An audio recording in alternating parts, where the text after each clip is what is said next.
ದೇವನಹಳ್ಳಿ ತಾಲೂಕು ವಿಜಯಪುರ ಸಮೀಪದ ದೊಡ್ಡಮುದ್ದೇನಹಳ್ಳಿ ಗ್ರಾಮ ಪಂಚಾಯಿತಿ ವ್ಯಾಪ್ತಿಯ ದೊಡ್ಡಮುದ್ದೇನಹಳ್ಳಿ ಗ್ರಾಮದಲ್ಲಿ ದೊಡ್ಡಮುದ್ದೇನಹಳ್ಳಿ ಗ್ರಾಮಸ್ಥರು ಆಕಾಶ್ ಆಸ್ಪತ್ರೆ ಮತ್ತು ಮಲ್ಲಿಗೆ ಚಿಲ್ಡ್ರನ್ ಕ್ಲಿನಿಕ್ ಸಹಯೋಗದಲ್ಲಿ ಉಚಿತ ಆರೋಗ್ಯ ತಪಾಸಣಾ ಶಿಬಿರವನ್ನು ಹಮ್ಮಿಕೊಳ್ಳಲಾಗಿತ್ತು. ಇನ್ನು ನಡೆದ ಉಚಿತ ಆರೋಗ್ಯ ತಪಾಸಣಾ ಶಿಬಿರಕ್ಕೆ ಮಾಜಿ ಶಾಸಕ ನಿಸರ್ಗ ನಾರಾಯಣಸ್ವಾಮಿ ಅವರು ಚಾಲನೆ ನೀಡಿ ಶಿಬಿರದ ಬಗ್ಗೆ ವಿವರಿಸಿದರು.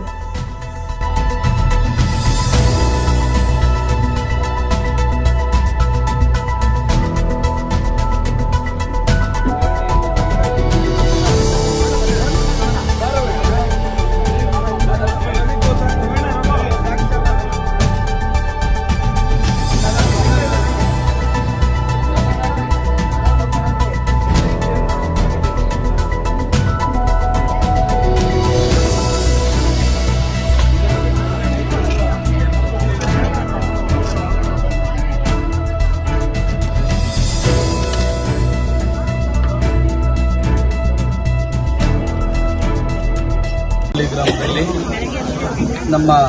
ಈ ಊರಿನ ಮುಖಂಡರಾದಂಥ ಬಯ್ಯಣ್ಣವರು ಮತ್ತು ಗ್ರಾಮ ಪಂಚಾಯಿತಿಯ ಸದಸ್ಯರಾದಂಥ ನನ್ನ ಆತ್ಮೀಯ ಸಹೋದರರಾದಂಥ ಸತೀಶ್ ಈ ಭಾಗದಲ್ಲಿರ್ತಕ್ಕಂಥ ನಾನಾ ಕಾಯಿಲೆಗಳಿಂದ ನರಳುತ್ತಾ ಇರ್ತಕ್ಕಂಥ ನಮ್ಮ ರೈತರು, ಬಡವರು, ದಲಿತರು ಎಲ್ಲ ವರ್ಗದವರು ಕೂಡ ಇಲ್ಲಿ ಉಚಿತವಾಗಿ ಒಂದು ಚಿಕಿತ್ಸಾ ಶಿಬಿರವನ್ನು ಆಯೋಜನೆ ಮಾಡಿ ಇಲ್ಲಿ ಪಡಿತಕ್ಕಂಥ ಸೌಲಭ್ಯಗಳನ್ನು ಏನು ಕಣ್ಣಿನ ಟೆಸ್ಟ್ ಇರ್ಬೋದು, ಅವ್ರಿಗೆ ಉಚಿತ ಕರ್ನಾಟಕ ಕೊಡೋದಿರ್ಬೋದು, ಶುಗರ್ ಟೆಸ್ಟ್ ಇರ್ಬೋದು,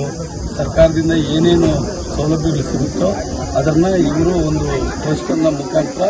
ಇಲ್ಲಿ ಉಚಿತವಾಗಿ ಸಾರ್ವಜನಿಕರಿಗೆ ಚೆಕಪ್ ಮಾಡಿ ಅವರಿಗೆ ಉಚಿತವಾಗಿ ಕನ್ನಡಕ ವಿತರಣೆ ಮಾಡುವಂಥ ಕಾರ್ಯಕ್ರಮನ ಆಯೋಜನೆ ಮಾಡಿರ್ತಕ್ಕಂಥದ್ದು. ಈ ಭಾಗದಲ್ಲಿರ್ತಕ್ಕಂಥ ದೊಡ್ಡಮುದ್ದೇನಹಳ್ಳಿ ಗ್ರಾಮ ಪಂಚಾಯಿತಿ ವ್ಯಾಪ್ತಿಯಲ್ಲಿರ್ತಕ್ಕಂಥ ಎಲ್ಲ ಹಳ್ಳಿಗಳ ಮುಖಂಡರು ಕೂಡ ಇಲ್ಲಿ ಬಂದು ಭಾಗವಹಿಸಿ ಈ ಕಾರ್ಯಕ್ರಮನ ಇದರಲ್ಲಿ ಕೊಟ್ಟಿರ್ತಕ್ಕಂಥ ಸೌಲಭ್ಯವನ್ನು ಸದುಪಯೋಗ ಮಾಡ್ಕೋಬೇಕು ಅಂತೇಳಿ ನಾನು ತಮ್ಮ ಮುಖಾಂತರ ಈ ಪಂಚಾಯಿತಿ ವ್ಯಾಪ್ತಿಯಲ್ಲಿರ್ತಕ್ಕಂಥ ಎಲ್ಲರಿಗೂ ನಾನು ಮನವಿ ಮಾಡ್ತೀನಿ.